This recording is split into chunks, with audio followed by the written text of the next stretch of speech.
1996, o primeiro GTA estava prestes a ser cancelado na Escócia. Não por polêmica, nem por censura. Segundo Gary Penn, porque o jogo ainda não era divertido e travava o tempo todo. A própria editora queria encerrar o projeto. Dentro do estúdio, ele não era prioridade. E um dos poucos que insistiam em mantê-lo vivo diria anos depois que nem sabia direito por quê. Hoje, GTA é uma das maiores franquias dos videogames, mas naquele momento tudo aquilo parecia não ter futuro. A explicação mais famosa para essa virada cabe numa frase: um bug. Um erro no código que teria transformado uma perseguição defeituosa na ideia capaz de salvar o jogo. Eu fui atrás dos documentos originais e de quem estava dentro do estúdio. E as duas coisas não contam exatamente a mesma história. Então a pergunta não é apenas se esse bug existiu, é entender o que manteve o projeto vivo tempo suficiente para que ele pudesse mudar quando a editora, o estúdio e até quem trabalhava nele já pareciam ter desistido.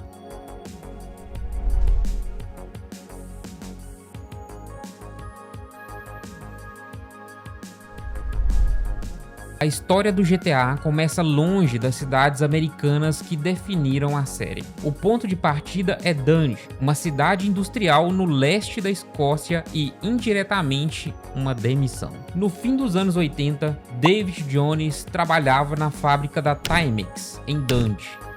Perdeu o emprego e usou o dinheiro da rescisão para comprar um computador com uma amiga meu. No clube de computação Kingsway, David Jones conheceu Mike Daly, Russell Kay e Steve Raymond.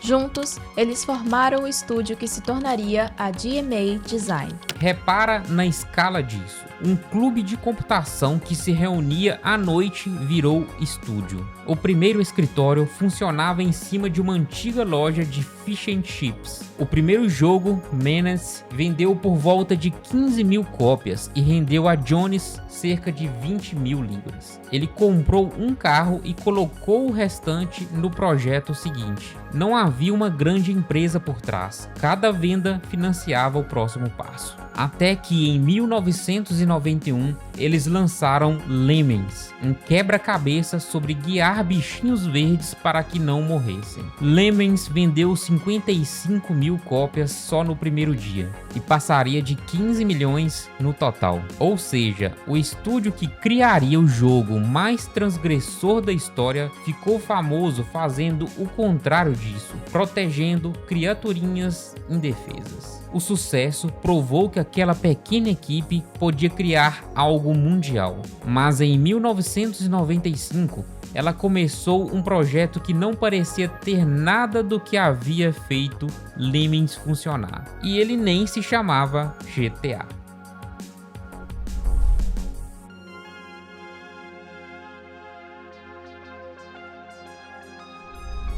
O nome era Racing Chase, e no plano original, o crime ainda não ocupava o centro da experiência. Documento de design de 1995. Objetivo declarado: um jogo de corrida e colisão em multiplayer. 4 modos previstos, entre eles um assalto a banco, jogável como ladrão ou como policial. 3 cidades inspiradas em Nova York, Veneza e Miami. A equipe era pequena, cerca de 12 pessoas. O prazo era de 18 meses, para terminar em julho de 1996. Passou de 30 meses, não por ambição, mas porque a estrutura básica simplesmente não funcionava. Brian Lonson, gerente do projeto, descreveu um jogo que ainda não encontrava a sua forma. A polícia não perseguia o jogador de verdade, e um único tiro encerrava a partida. Missões, pontuação e progressão ainda eram sistemas em disputa.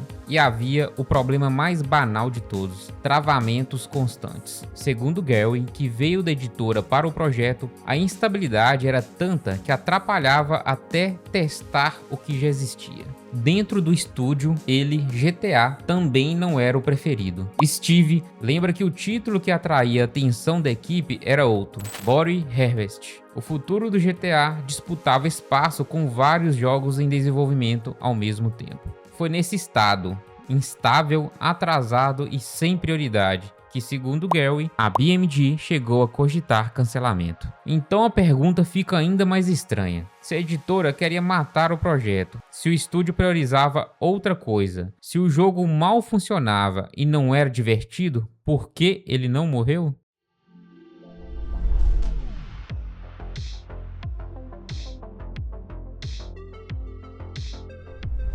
O relato mais conhecido é este. Durante os testes, um erro no código fez os carros de polícia deixarem de prender o jogador e começarem a persegui-lo com violência, batendo, empurrando, causando colisão atrás de colisão. E os testadores teriam adorado. Largaram as missões só para fugir da polícia. O estúdio teria entendido ali que fugir era o jogo. Virou tudo do avesso, colocou o jogador no lugar do criminoso e o GTA teria nascido desse acidente. É uma ótima história. Limpa, cabe numa frase. E eu entendo perfeitamente porque ela grudou. Fica mais interessante quando você coloca esse relato ao lado do que contam as pessoas que estavam na sala. As fontes divergem. A versão do bug é amplamente reproduzida na imprensa. Em apurações com veteranos nomeados da DMA, o relato é outro. Não houve um único momento de correção, e sim uma sequência de mudanças. A direção dos carros, o rádio, o sistema de pontuação. Para esses veteranos, a virada não pode ser reduzida a um clique. Ela veio do acúmulo, ajuste sobre ajuste, durante mais de um ano, num jogo em que quase ninguém acreditava. E aí aparece a parte que a lenda apaga por completo. Porque um projeto sem prioridade que a editora queria cancelar não sobrevive sozinho. Alguém segura. Gary contou que houve um período em que ele parecia ser praticamente a única pessoa tentando impedir que aquilo fosse descartado. E que ele mesmo não sabia bem porquê. Nas palavras dele, aquilo não estava indo a lugar nenhum. Essa é a diferença entre as duas versões. Em uma, o GTA foi descoberto por acidente. Na outra, ele foi mantido vivo, na teimosia, por um punhado de gente que não tinha como saber se ia dar certo. Essa existência explica como o projeto conseguiu chegar às lojas, mas não explica como um jogo quase cancelado ganhou repercussão nacional. Para isso entra uma segunda decisão tomada fora do código e longe da sala de desenvolvimento.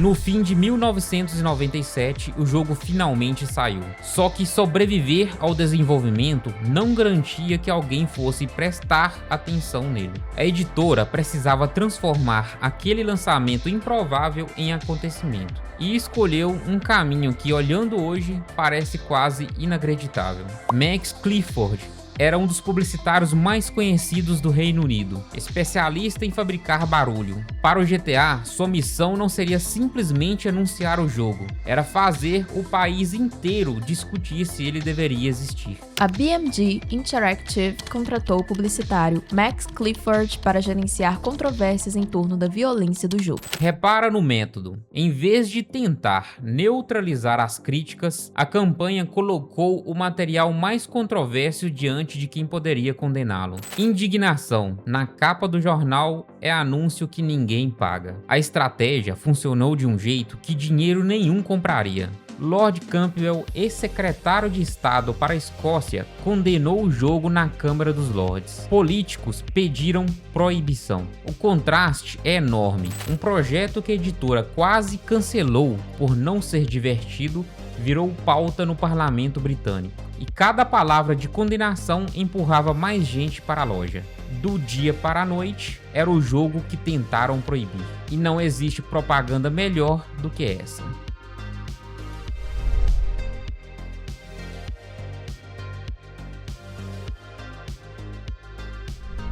Mas quando a polêmica começou a transformar o GTA em fenômeno, a DMA já não pertencia ao homem que a havia criado. Para entender quem ficou com aquele sucesso, precisamos voltar alguns meses. Em abril de 1997, meses antes do jogo chegar às lojas, a DMA Design estava sem dinheiro, com vários projetos travados ou cancelados. David Jones, vendeu a empresa antes de saber o que GTA poderia se tornar. Abril de 1997. David Jones vende a DMA Design a Gremlin Interactive por 4,2 milhões de libras. O GTA ainda não havia sido lançado. Em 1999, depois da compra da Gremlin pela Infogrames, a DMA é revendida a Take-Two. O valor final varia entre as fontes. Ou seja, o homem que perdeu o emprego na fábrica, comprou um computador com a rescisão e ergueu a DMA, vendeu tudo pouco antes de o jogo explodir. A Take-Two já controlava os ativos da BMG e havia criado a Rockstar Games. Pela primeira vez, a editora do GTA, a marca e a sua desenvolvedora estavam sob o mesmo grupo, mas o núcleo original começava a desaparecer. No meio dessas trocas de dono, o núcleo fundador se desfez com a saída de vários fundadores, inclusive David Jones. Os 4 amigos que se conheceram num clube de computação em Dundee já não estavam lá quando o GTA se tornou o fenômeno mundial. Em 2002, a DMA Design perdeu até o nome. Passou a se chamar Rockstar North.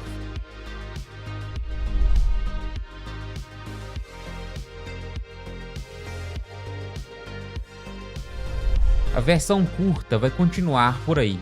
O bug, o acaso, o acidente que criou um gênero. E eu não vim aqui dizer que ela é mentira. Não dá para provar que o bug nunca existiu. E os veteranos não têm como provar que ele não pesou.